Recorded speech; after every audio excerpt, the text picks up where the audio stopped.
How are you doing? Good. How are you? I would hug you, but we have microphones. I know. Can you please Sure. have a seat here? And please feel free to help yourself. Oh, thank you. Those are very healthy. I can tell. They're fat-free on the bottom. Totally fat-free. Yeah. Clara, you're talking in our digital brands plenary, which is in the other building. You're all welcome to go this afternoon. It's focusing on brands and digital business, and so I wanted to have you briefly here. First, because we don't have enough women on stage. I agree. And can you please give me a lot of crap about that? I will.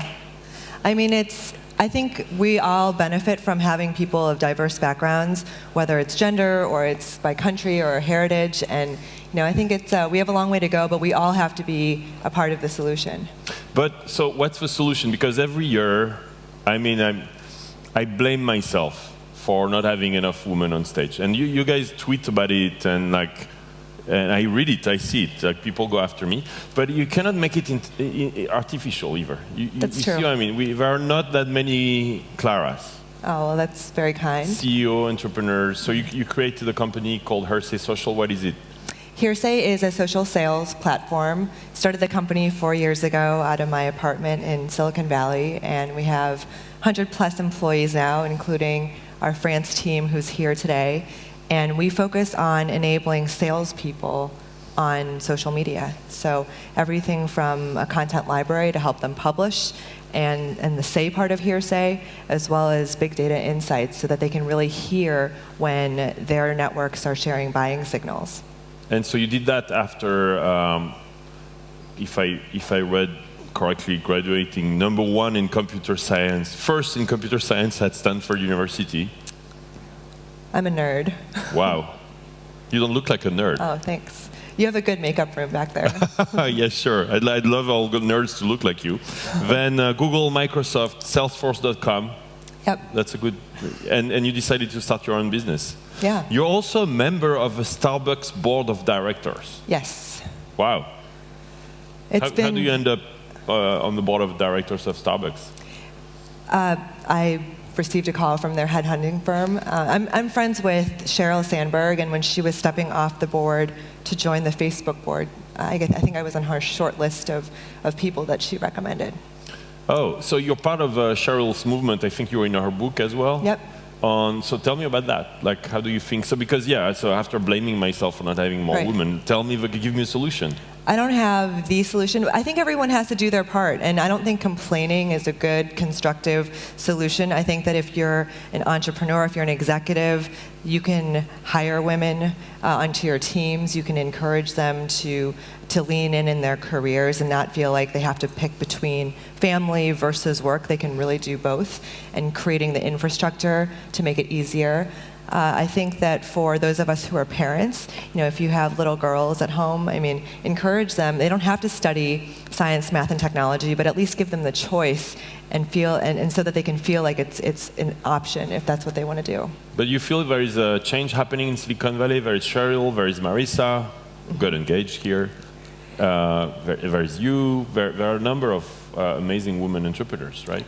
I do think there's a really good dialogue that's been sparked, and there's examples now, and that's also where it starts too, is the role models and the mentors that are out there that can help the next generation of women and girls. So you've just raised $40 million? 30. 30. That's amazing. Tell me about where you're going. Why are you not selling the company? We're just getting started, Loic.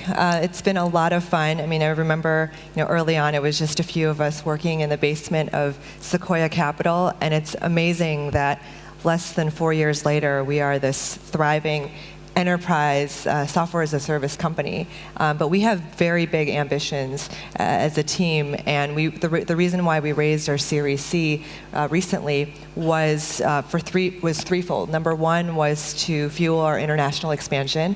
I talked about what we're doing here in Europe. We also have plans to expand Asia Pacific and Australia next year. Number two was to start to build new products.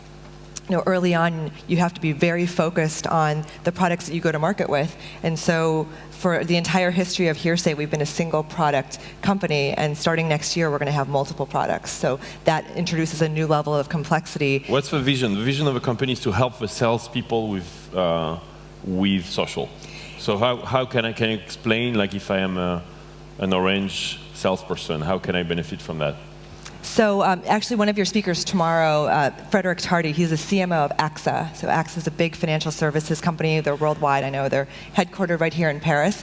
AXA has tens of thousands, hundreds of thousands of these financial advisors. They're salespeople / relationship managers, and many of these reps now have a profile on Facebook, on LinkedIn, on Twitter that they're increasingly using to communicate with their clients and prospects. So the Hear part of Hearsay helps these reps hone in on the specific status updates that might represent a reason to reach out. So, maybe my financial advisor doesn't care what I had for breakfast, even though it was a great breakfast, thank you. But they do care that I just had a money in motion life event, that I bought a boat that now needs to be insured, or I'm thinking of retiring, or I had a baby. Those kinds of trigger events that traditionally salespeople spend a lot of manual labor trying to figure out when these events take place. Now you can really bring the power of social. So you search for social streams? It's more than search, it's natural language processing, because when someone has a baby, they don't post, I had a baby. They say, meet Lucas, he's 7 pounds or 3 kilograms, however much this person, this is the happiest day of my life. So there's a big data, natural language processing and machine learning step that's required to translate the way that people talk into meaningful signals. So that's the hear part.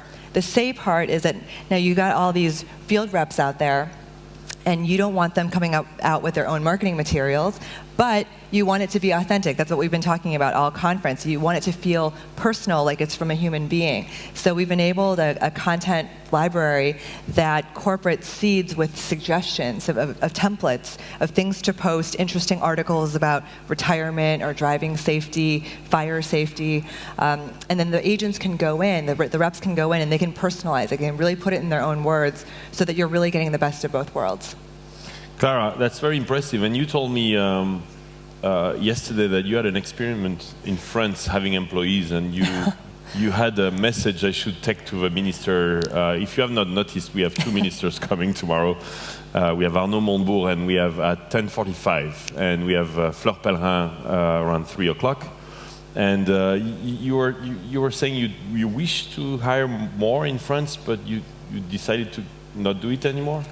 No, I just think that it would be helpful for employers, both domestic and international employers like Hearsay, to have more flexible labor laws, because then we would be more aggressive about hiring. So what should I tell him on your behalf tomorrow?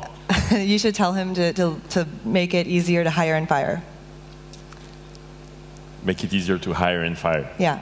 That's going to be popular with Arnaud Montebourg, I think. I wish it's too bad you're not there tomorrow, because I would have invited you in the conversation, of course.